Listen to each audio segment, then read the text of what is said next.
Okay, good morning everyone. તો આપણે વાત કરી રહ્યા છીએ વિદ્યુત ભાર અને વિદ્યુત ક્ષેત્ર વિશે, બરાબર. ઇલેક્ટ્રિક ચાર્જ અને ઇલેક્ટ્રિક ફિલ્ડ વિશે વાત કરી રહ્યા છીએ. તો જો આપણે વિદ્યુત ભાર વિશે વાત કરી ગયા હતા, બરાબર, કે જે ઇલેક્ટ્રિક ચાર્જ હોય એને કોને કહેવામાં આવે, એની પ્રોપર્ટી શું હશે, બરાબર, એ બધું જોઈ ગયા હતા. અને બીજું એ કે એમાં કુલમનો નિયમ વિશે પણ વાત કરી ગયા હતા કે શું કહેવાય કે બે વિદ્યુત ભાર રાખેલા હોય અને કઈ રીતનું એમાં ફોર્સ લાગે, બરાબર, બે ચાર્જ વચ્ચે, એ પણ જોઈ ગયા હતા. અને એના પછી જે ઇલેક્ટ્રિક ફિલ્ડ છે એટલે કે વિદ્યુત ક્ષેત્ર છે એ પણ જોઈ ગયા હતા, બરાબર, કે કઈ રીતનું એનું વર્કિંગ હોય. અને પછી મેં તમને કીધું હતું કે જે ઇલેક્ટ્રિક ફિલ્ડ લાઇન હશે એ કઈ રીતની નીકળે એમાંથી પ્લસ ચાર્જ માટે, માઇનસ માટે, અને બે શું કહેવાય કે પ્લસ ચાર્જ રાખેલા અને એક ડાયપોલ બનાવેલી હતી પ્લસ માઇનસ વાળી, એ પણ જોઈ ગયા હતા. તો હા, અને બીજું એ કે એમાં જે શું કહેવાય કે જે વિદ્યુત ક્ષેત્ર હશે એની દિશા કઈ રીતની હોય એ પણ જોઈ ગયા હતા, પ્લસથી માઇનસ તરફ હોય, બરાબર. તો બહુ સારું એવું હતું. જો આજે એકદમ સારા એવા ટોપિક વિશે વાત કરવાની છે જેનું નામ છે વિદ્યુત ફ્લક્સ, ઇલેક્ટ્રિક ફ્લક્સ વિશે વાત કરવાની છે. બહુ ઇમ્પોર્ટન્ટ કોન્સેપ્ટ છે. અને આમાંથી જો આ જે વિદ્યુત ફ્લક્સ છે એનો કોન્સેપ્ટનો યુઝ કરીને ગોસનો નિયમ ને એ બધું જોવાનું છે, બરાબર. અને આમાંથી બહુ બધા એક્ઝામ્પલ આવશે ફ્લક્સમાંથી, બરાબર, બોર્ડમાં અને બહુ આવે, તો ધ્યાન આપજો, બહુ ઇમ્પોર્ટન્ટ છે. તો આમાં શું કરવાનું છે, જો વિદ્યુત ફ્લક્સ એટલે કાંઈ નહીં, બરાબર. શું હશે કે વિદ્યુત ક્ષેત્ર હશે, બરાબર. તમારે એક ઇલેક્ટ્રિક ફિલ્ડ લેવાની છે, એમાં કોઈક તમારે શું કહેવાનું છે કે કોઈક સપાટી મૂકવાની છે અથવા તો કોઈ તમે ગોળો પણ મૂકી શકો, બરાબર. તો શું કરવાનું છે કે જો હવે એ સપાટી હશે એનું કંઈક ને કંઈક ક્ષેત્રફળ હશે ડેલ્ટા એસ જેટલું. તો જે વિદ્યુત ક્ષેત્ર અને જે ક્ષેત્રફળ ખંડ હશે એક નાનો ટુકડો કાપી લેવાનો, બરાબર, સ્મોલ સેક્શન એ સપાટીનું. અને કઈ રીતનું એનું મૂકવાનું છે તો ડેલ્ટા ઈ આ દિશામાં હોય અને જે તમારું શું કહેવાય કે જે ડેલ એસ હશે ક્ષેત્રફળ ખંડ એ લંબ મૂકવું જોઈએ, બરાબર, લંબ સમતલમાં હોવું જોઈએ, એ ટાઈપની તમારે સપાટી મૂકવાની છે. તો હવે જે વિદ્યુત ફ્લક્સ કોને કહેવાનું એ સમજી લઈએ, બરાબર. તો જો હવે કંઈક ને કંઈક મેં સપાટી મૂકી, કેમાં, તો કે ભાઈ ઇલેક્ટ્રિક ફ્લક્સમાં. તો જે આ ક્ષેત્રફળ હશે તો ક્ષેત્રફળમાંથી કંઈક ને કંઈક વિદ્યુત ક્ષેત્ર રેખાઓ પસાર થાય, સમજાયું કે નહીં. જો મેં કહ્યું તો કે ભાઈ વિદ્યુત ક્ષેત્ર લઈ લીધું, એમાં મેં કંઈક ને કંઈક સપાટી મૂકી દીધું, એનું ક્ષેત્રફળ ખંડ હશે ડેલ્ટા એસ જેટલું. તો હવે શું કહી શકાય કે જે ક્ષેત્રફળ હશે એમાંથી કંઈક ને કંઈક જે વિદ્યુત ક્ષેત્ર રેખાઓ હશે ઇલેક્ટ્રિક ફિલ્ડ લાઇન એ પસાર થાય, બરાબર. તો જેટલી તો એ આપણને શું વિશે માહિતી આપે તો કે વિદ્યુત ફ્લક્સ વિશે માહિતી આપે, ઇલેક્ટ્રિક ફ્લક્સ વિશે માહિતી આપે.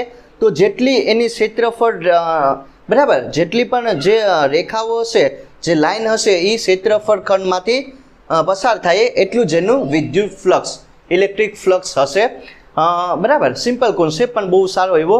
તો જો સમજવાનું છે, આમાં કાંઈ નથી, નાનો ટોપિક છે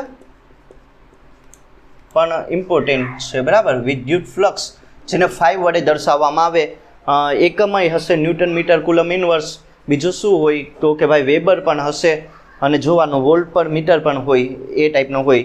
તો જો શું કરવાનું છે, મેં જે તમને કીધું ને એ પ્રમાણે તમારે જોવાનું છે. ઇલેક્ટ્રિક ફિલ્ડ લાઇન ડ્રો કરવાની છે પહેલાં, તો સમજાયું, સારી રીતના ડ્રો કરીએ. એક આમ સરખી જ હોવી જોઈએ, બરાબર.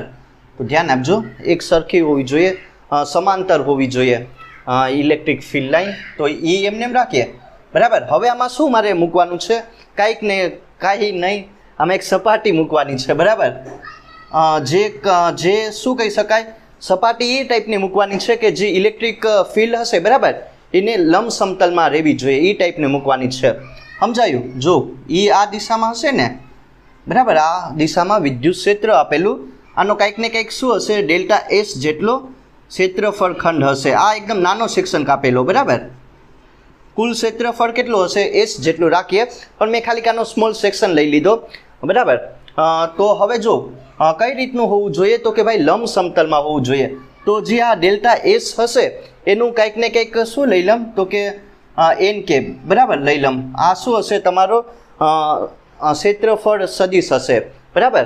તો આમ દેખાય ને એન કેપ શું હશે તો કે ભાઈ ક્ષેત્રફળ સદિશ હશે. તો જોઈ શકાય કે ઈ અને જે ક્ષેત્રફળ સદિશ છે, બરાબર, એરિયા વેક્ટર છે એ શું છે, એકબીજાને લંબ છે. સમજાયું કે નહીં? તો હવે મારે આના માટે શું ગોતવાનું છે તો કે વિદ્યુત ફ્લક્સ ગોતવાનું છે. તો મેં તમને કીધું ને વિદ્યુત ફ્લક્સ એટલે કાંઈ નહીં, જેટલી ક્ષેત્રફળ રેખાઓ પસાર થાય આ એરિયામાંથી, બરાબર, આ જે સપાટી મૂકી એમાંથી જેટલી ક્ષેત્રફળ રેખાઓ પસાર થાય એને જ શું કહેવાનું, ઇલેક્ટ્રિક ફ્લક્સ કહેવાનું, બરાબર, વિદ્યુત ફ્લક્સ કહેવાનું છે. તો કેટલી રેખા પસાર થાય? 1 2 3 4 જેટલી છે. તો જે ફ્લક્સનું મૂલ્ય કેટલું થઈ જશે તો કે ભાઈ 4 ન્યૂટન મીટર કુલમ ઇન્વર્સ જેટલું થઈ જાય. તો આમાં કાંઈ નથી, બરાબર. તો ધ્યાન આપો, શું થઈ જશે, વિદ્યુત ફ્લક્સ વિશે વાત કરવાની છે. તો કઈ રીતનું આનું સોલ્યુશન કરું, ધ્યાન આપવાનું છે, બરાબર. 5 વડે દર્શાવવાનું છે. તો જો E.ds આ છે સિમ્પલ, આનું શું છે, આની ઇક્વેશન છે. આ તમારું ઇલેક્ટ્રિક ફ્લક્સનું ઇક્વેશન થઈ ગયું, બરાબર. 5 E.ds સિમ્પલ છે. જો જે આ શું હશે, સપાટી હશે એનું ક્ષેત્રફળ કેટલું હશે, ક્ષેત્રફળ ખંડ એસ જેટલો હશે અને એમાંથી કંઈક ને કંઈક ઇલેક્ટ્રિક ફિલ્ડ લાઇન પસાર થાય, બરાબર. એ જ આપણને ઇલેક્ટ્રિક ફ્લક્સ વિશે માહિતી આપે. તો ઇલેક્ટ્રિક ફ્લક્સ આ ઇક્વેશનની મદદથી આપણે દર્શાવી શકાય. તો તમે આમ પણ કરી શકો, બરાબર. આ ડોટ પ્રોડક્ટ કાઢી શકો, E.ds cos થીટા આવશે કે નહીં, બરાબર. આ ડોટ વેક્ટર હશે. સમજાયું? તો આ તમને કોના વિશે માહિતી આપે તો કે ભાઈ ઇલેક્ટ્રિક ફ્લક્સ વિશે માહિતી આપે, બરાબર. તો જો આ કોના માટે હશે, આ જે ફ્લક્સ હશે, બરાબર, એ આ નાના સેક્શન માટે હશે. અહીંયા જે મેં એક સ્મોલ સેક્શન આનો કાપી લેવાનો છે, બરાબર. જે આ સપાટી હશે મેં એનું એકદમ નાનો એટલે કે સ્મોલ સેક્શન લઈ લીધો, એના માટે આ શું હશે, એના માટે ફ્લક્સ હશે. પણ હવે મારે શું કરવાનું છે, જો કુલ ફ્લક્સની વેલ્યુ મેળવવાની છે. કુલ ફ્લક્સ કેટલું હોય એ તમે મેળવી શકો. તો કાંઈ નહીં, શું કરી દેવાનું કે ભાઈ જેટલું પણ આમાં નાનું ફ્લક્સ આપેલું હશે, બરાબર, જેટલું પણ આમાં તમે સ્મોલ સેક્શન કાપેલા એમાં જેટલું પણ એનું ફ્લક્સ હશે બધાનો સદિશ સરવાળો કરી નાખવાનો, બરાબર. એક સાથે બધાનો શું કરી નાખવાનો, સરવાળો કરી નાખવાનો. તો એ તમને કુલ ફ્લક્સ વિશે માહિતી આપે. તો કુલ ફ્લક્સ એટલે કાંઈ નહીં, બરાબર, 1 to n E.ds cos theta. આ ડાયરેક્ટ સરવાળો કરીને તમે કુલ ફ્લક્સની વેલ્યુ મેળવી શકો. શું કરવાનું છે, કાંઈ નહીં, જેટલું પણ નાનું ફ્લક્સ હશે, બરાબર, એ બધાને ભેગું કરી દેવાનું એક સાથે અને કુલ સરવાળો કરી નાખવાનો. તો એ તમને શું આપશે, ટોટલ ફ્લક્સ વિશે માહિતી આપે, બરાબર. હવે મારે શું કરવાનું છે, આ હશે તમારું ડાયરેક્ટ આ શું કહેવાય કે સરવાળાની મદદથી મેળવી શકાય. પણ એક આપણે છે ને સંકલનની મદદથી પણ મેળવી શકાય કુલ ફ્લક્સની વેલ્યુ. એ પણ બહુ ઇમ્પોર્ટન્ટ છે, બરાબર. સંકલન એટલે કે શું કરવાનું, મેં તમને કીધું ને કે જેટલું પણ હોય, બરાબર, 0 થી લઈને જેટલા પણ સુધીનું બધાનું શું કરવાનું, સંકલન એટલે કે ભેગું કરી દેવાનું. તો જો આ ફોર્મ્યુલા બહુ ઇમ્પોર્ટન્ટ છે, E.ds, બરાબર. આ કોના માટે હશે તો કે આ ટાઈપનું પણ કંઈક હોય ને ક્લોઝ સરફેસ માટે, તો એ તમે દર્શાવી શકો, બરાબર. તો અહીંયા ફ્લક્સ હશે એ તમને કયા, બરાબર, ફ્લક્સ કઈ રીતનું મેળવી શકાય, તો ઇન્ટિગ્રેશનની અંદર E.ds હશે. તો કાંઈ નહીં, જો તમે આમાં પણ જે આ ડોટ પ્રોડક્ટ છે એને કાઢી નાખો અને કોસ થીટા મેળવી શકો. તો આ ટાઈપનું પણ ફ્લક્સ હશે, બરાબર.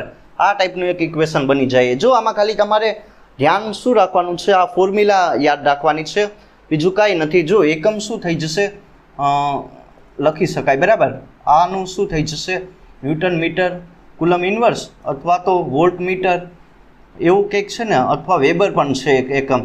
તો આ ટાઈપના લગભગ એના એકમો આવશે, તમે જોઈ શકો, બરાબર. તો જો આ ટાઈપનું હશે ફ્લક્સ અને કુલ ફ્લક્સ એટલે કે કાંઈ નહીં, લાઇન ઇન્ટિગ્રેશન હશે આઈ થિંક. તો E.ds ડોટ પ્રોડક્ટ કાઢી નાખો, એની જગ્યાએ E.ds cos થીટા હશે. તો આપણને કોના વિશે માહિતી આપે, કુલ ફ્લક્સ વિશે માહિતી આપે, બરાબર. આ ટોટલ ફ્લક્સ હશે તો કાંઈ નહીં, જો ટોટલ ફ્લક્સ એટલે મેં તમને કીધું કે બરાબર, એકવાર ફરીથી સમજી લઈએ કે આ જે ક્ષેત્રફળ હશે, બરાબર, આ ક્ષેત્રફળમાંથી કેટલી ઇલેક્ટ્રિક ફિલ્ડ લાઇન પસાર થાય, વિદ્યુત ક્ષેત્ર રેખાઓ પસાર થાય, એ આપણને કુલ ફ્લક્સ વિશે માહિતી આપે, બરાબર. આ છે ફ્લક્સ વિશે માહિતી. તો જો આ વસ્તુ સમજાય ને તમને લોકોને કે ફ્લક્સ કોને કહેવામાં આવે. હવે આમાં કેસ જોઈ લઈએ, બરાબર, આના જે કિસ્સાઓ છે એ જોઈ લઈએ. પહેલાં તો શું કરીશ કે જો પહેલો કેસ જોઈએ તો E અને DS હશે, બરાબર, એ એકબીજાને શું હોય તો કે સમાંતર હોય, અથવા તો પહેલાં લંબ રાખીએ. E ને DS એ એકબીજાને કેવું હશે, લંબ હશે, બરાબર. એ આ દિશામાં હોય અને જે તમારું ક્ષેત્રફળ હશે એ એને લંબ હોય, એટલે કે ખૂણો કેટલાનો હશે, 90નો હોય, બરાબર, 90 ડિગ્રીનું હોય.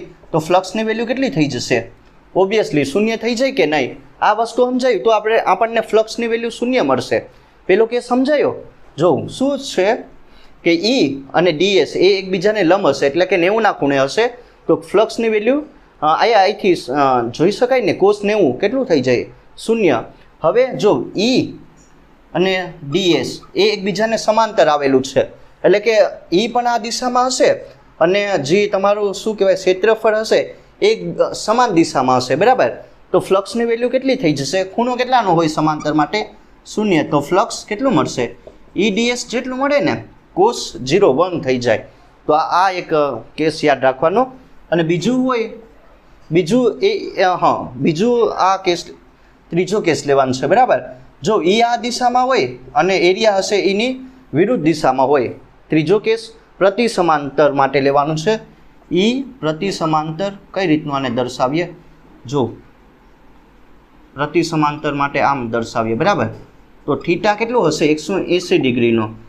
તો 5 કેટલું મળશે, -EDS. આ વસ્તુ સમજાય ને કે E આ દિશામાં હશે અને જે તમારો ક્ષેત્રફળ હશે એ ક્ષેત્રફળ ખંડ હશે, એરિયા હશે, બરાબર, એની વિરુદ્ધ દિશામાં હોય. તો થીટા કેટલો થઈ જશે, 180 ડિગ્રી થઈ ગઈ ને, બરાબર, 180 ડિગ્રીનો ખૂણો બની જાય.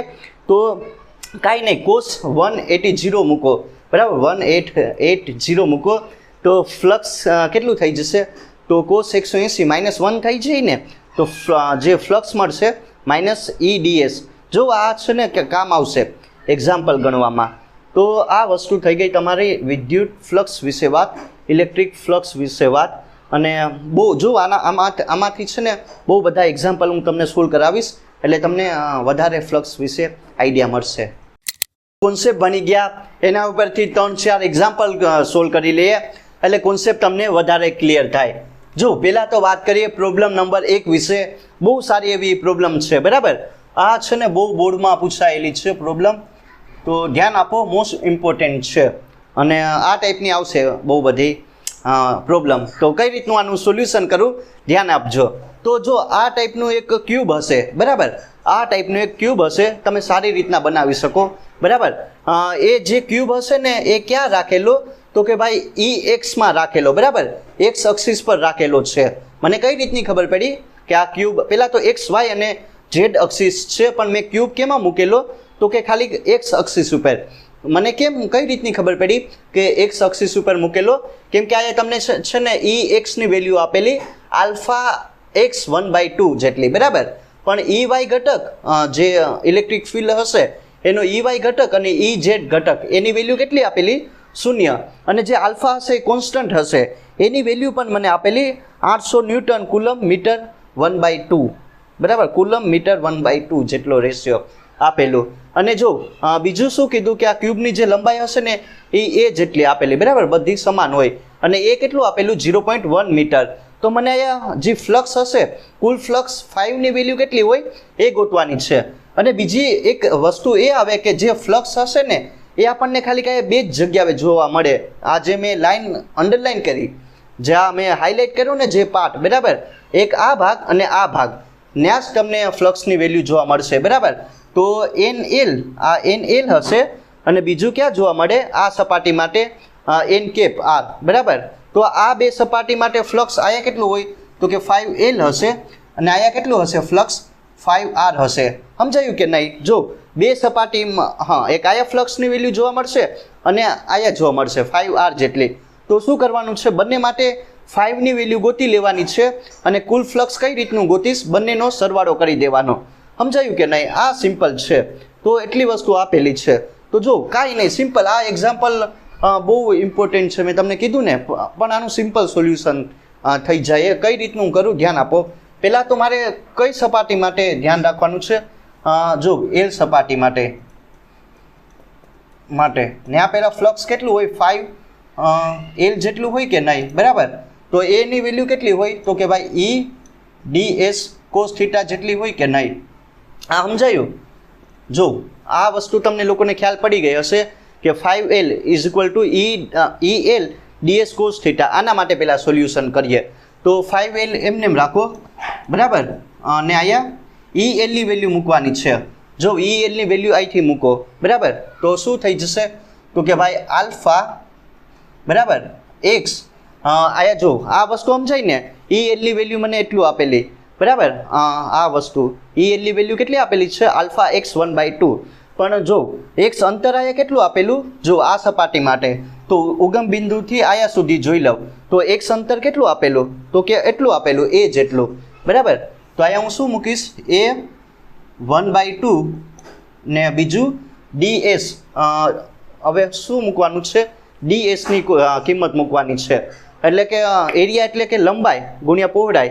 લંબાઈ પણ એ જેટલી અને પહોળાઈ પણ એ જેટલી, એટલે a² ને કોસ કેટલું મૂકવાનું છે. જો કોસ થીટાની કિંમત કેટલી મૂકવાની, પહેલાં તો જો જે તમારું ઇલેક્ટ્રિક ફિલ્ડ હશે એ આ દિશામાં છે, બરાબર, આ દિશામાં. પણ અહીંયા તમે જોઈ શકો કે જે ક્ષેત્રફળ હશે એ એની વિરુદ્ધ દિશામાં છે, બરાબર, એટલે કે પ્રતિ સમાંતર છે. તો કોસ 180 ડિગ્રી મૂકી શકાય કે નહીં? સમજાયું કે જે ઇલેક્ટ્રિક ફિલ્ડ આ દિશામાં આપેલી, પણ જે આ તમારો એરિયા હશે એની વિરુદ્ધ દિશામાં, એટલે કે પ્રતિ સમાંતર છે. તો 5L એમને રાખો. જો આલ્ફા એમને, બરાબર, એવું હોય તો a² અત્યારે આમ રાખીએ 1/2 ને કોસ 180 માઇનસ. સમજાયું? મેં બધી વેલ્યુ મૂકી દીધી. Alpha a² 1/2. આ ઇક્વેશન નંબર 1 આપી દઉં. સમજાયું? એટલી વસ્તુ કરવાની. હવે આર સપાટી માટે કેટલું ફ્લક્સ આવે એ મારે ગોતવાનું છે. તો કે 5R, બરાબર, આના જેવું જ કરવાનું છે, ER ds cos થીટા. હવે આ સપાટીનું કામ પૂરું. આર સપાટી માટે આ ટાઈપનું કરવાનું.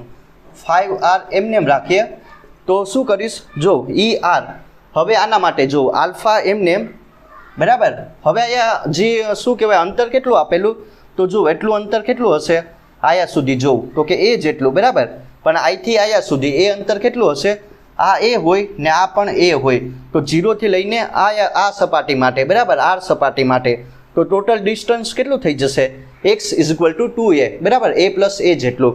એટલે શું થઈ જશે, 2a 1/2 ને, બરાબર, 1/2.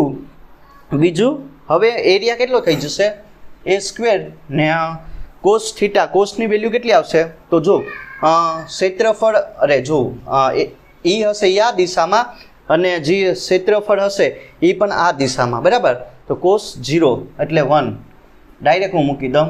તો 5R કેટલું મળશે, તો કે ભાઈ આલ્ફા a² 2a 1/2 જેટલું મળે. ઇક્વેશન 2 આપી દઉં. સમજાયું? ઇક્વેશન 1 અને 2. બસ હવે શું કરવાનું છે, કુલ ફ્લક્સ ગોતવાનું છે. તો બંનેનું ભેગું કરી શકીએ કે નહીં? કુલ ફ્લક્સ કેટલું મળશે, તો કે ભાઈ બંનેનો સરવાળા જેટલું. તો 5 ઇઝ ઇક્વલ ટુ 5 જો 5L પ્લસ 5R જેટલું. તો હું શું કરીશ, જો પહેલાં તો શું મૂકીએ, તો કે અહીંયા કાંઈ માઇનસ આમાં આવે કે અહીંયા માઇનસ આવશે ને, બરાબર, અહીંયા આવશે. તો પહેલાં તો હું શું કરીશ કે જો આ વેલ્યુ મૂકો, આલ્ફા a², બરાબર, 2a 1/2. મેં ડાયરેક્ટ પહેલાં છે ને 5R ની કિંમત મૂકેલી, બરાબર. અને હવે હું આની કિંમત મૂકીશ. એવું શા માટે કર્યું, કેમ કે આ માઇનસ છે, બરાબર, એટલે ડાયરેક્ટ ટાઈમ બચાવવા માટે લખી નાખ્યું. તો જો આલ્ફા a² a 1/2. સમજાયું કે નહીં? આ ટાઈપનું કરવાનું હતું. આ વસ્તુ તમારે સિમ્પલ સમજવાની. હવે જે વસ્તુ કોમન આવે એ કાઢી નાખો. તો શું કોમન નીકળશે, તો કે જો આલ્ફા, બરાબર, આલ્ફા કોમન નીકળશે. બીજું a² કોમન નીકળશે. આલ્ફા એ સ્ક્વેર ને એ 1/2 એટલું કોમન કાઢી શકાય કે નહીં? જો આલ્ફા એ સ્ક્વેર એ 1/2 આલ્ફા એ સ્ક્વેર એ 1/2 તો અહીંયા શું વધીએ √2 ને અહીંથી તો બધું કોમન નીકળી ગયું એટલે કે 1 બરાબર. બસ હવે કાંઈ નહીં, જો હવે બધી કિંમત મૂકવાની છે. હવે સમજાયું? હવે બધી કિંમત મૂકો તો આલ્ફાની કિંમત કેટલી આપેલી? 800 આપેલી. એરિયા કેટલો આપેલો તમને? એની કિંમત 0.1 બરાબર. આ 1/2 પ્લસ 2 કરો એટલે 5/2 થઈ જશે. કરી લઈએ આલ્ફા એ 5/2 ને આ જો 1.1 -1 કરો તો બસ હવે આલ્ફાની કિંમત મૂકો. આલ્ફા કેટલું આપેલું? 800 આપેલું. એ કેટલું છે તો કે 0.1 એનું 5/2 કરવાનું. તો આ સમજાયું ને કઈ રીતનું આવેલું બરાબર. બસ હવે કાંઈ નહીં, તમે બધી કિંમત આમાં મૂકવાની છે તો તમને જે ફ્લક્સ હશે ને એ કંઈક મળશે 1.01 newton metre square coulomb inverse. તમે કરી શકો બરાબર. આમાં કાંઈ નથી. સોલ્યુશન કર્યું એટલે તમને એટલી ફ્લક્સની વેલ્યુ આવશે. તો આ પ્રમાણે આનું સોલ્યુશન હતું. એકદમ સિમ્પલ છે બરાબર, પણ બહુ સારું એવું. હવે વાત કરીએ પ્રોબ્લેમ નંબર 2 વિશે. આ પણ એકદમ સારી એવી પ્રોબ્લેમ છે. કઈ રીતનું આનું સોલ્યુશન કરું ધ્યાન આપજો. જો આમાં તમને શું આપેલું હશે? એક તો ઇલેક્ટ્રિક ફિલ્ડ આપેલી હશે બરાબર. આ YZ માં આપેલી હશે. આઈ થિંક ઇલેક્ટ્રિક ફિલ્ડ આપેલી હશે YZ સમતલને સમાંતર એવું કંઈક લખેલું બરાબર. એની વેલ્યુ કેટલી આપેલી? 3.5I પ્લસ 4/5J જેટલી આપેલી. અને આ JEE માં પણ આવી ગયેલું એક્ઝામ્પલ મેન્સમાં આવેલું આઈ થિંક કે એવું કંઈક હશે બરાબર. તો જો એરિયા મને કેટલો આપેલો? 0.4I મીટર સ્ક્વેર જેટલો આપેલો. સમજાયું? જો સિમ્પલ છે, આમાં કાંઈ નહીં કરવાનું. ઇલેક્ટ્રિક ફિલ્ડ કેટલી આપેલી તમને? 3/5 આપેલી પ્લસ 4/5J આપેલું અને YZ સમતલને કંઈક સમાંતર એરિયા એટલો આપેલો 0.4I મીટર સ્ક્વેર જેટલો. તો હવે મારે કરવાનું શું છે કે આના માટે ફ્લક્સ કેટલું હોય એ મારે સિમ્પલ ગોતવાનું છે બરાબર. શું ગોતવાનું છે? ફ્લક્સ ગોતવાનું છે. તો જો આનું સોલ્યુશન કઈ રીતનું કરું ધ્યાન આપજો. 5 E.A કરો બરાબર. E.A વાળું યુઝ કરવાનું છે અને સિમ્પલ સોલ્યુશન કરી લેવાનું. તો 5 એમને રાખો. એની જગ્યાએ 3/5I આપેલું, 4/5J આપેલું બરાબર. અને બીજું આ મને એની વેલ્યુ કેટલી આપેલી?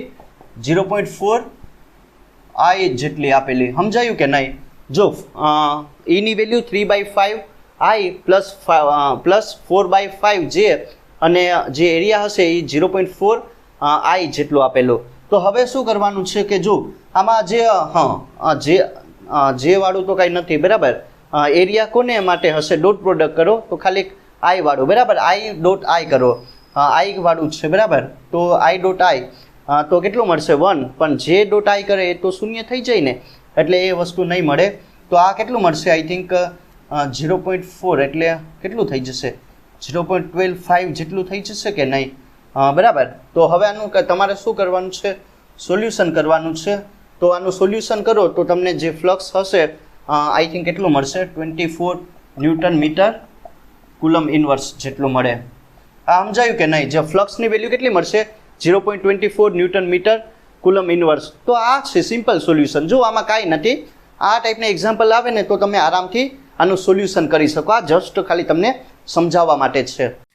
કરવાની છે પ્રોબ્લેમ નંબર 3 વિશે. આ પણ એકદમ સારી એવી પ્રોબ્લેમ છે બરાબર. આ પણ જી મીનમાં આવી ગઈ. તો ધ્યાન રાખજો કઈ રીતનું આનું સોલ્યુશન કરવાનું છે. બહુ સારી એવી આ પ્રોબ્લેમ બનાવેલી છે. કઈ રીતનું આનું સોલ્યુશન કરવું ધ્યાન આપજો. જો તમને આમાં x, y અને z અક્ષિસ આપેલી. સમજાયું કે નહીં? x, y અને z અક્ષિસ આપેલી છે. બે સમતલ આપેલા બરાબર. આમાં બે તમને એરિયાવાળું સમતલ આપેલું હશે. સમતલ નહીં એટલે કે આ ટાઈપના બે શું કહેવાનું કે સપાટી આપેલી હશે. એક અને 2. જો એક સપાટી આ લે એવું હોય તો બરાબર, 2 ને 1 લે એવું હોય તો જો પેલી સપાટી હશે એ x, y સમતલમાં હશે અને જે બીજી સપાટી આપેલી બરાબર એ x, z સમતલમાં હશે. સમજાયું કે? જો ઇલેક્ટ્રિક ફિલ્ડ આપેલી એની વેલ્યુ કેટલી આપેલી તો કે 3/5 E0I પ્લસ કરીને 4/5 E0J બરાબર. જો તો આયા બે સમતલ આપેલા, પેલું અને બીજું. તો પેલા XY સમતલ માટે ધ્યાન રાખીએ બરાબર.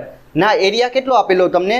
0.2 મીટર સ્ક્વેર સમજાયું કે નહીં? ને આ તમને કણ P1 આપેલું એ ટાઈપનું રાખવાનું છે, કંઈક P1 આપેલું હશે, બરાબર. અને બીજું કોના માટે લઈએ? XZ સમતલ માટે લઈએ. ને આ તમને એરિયા કેટલો આપેલો? તો કે 0.3 મીટર સ્ક્વેર આપેલો, બરાબર.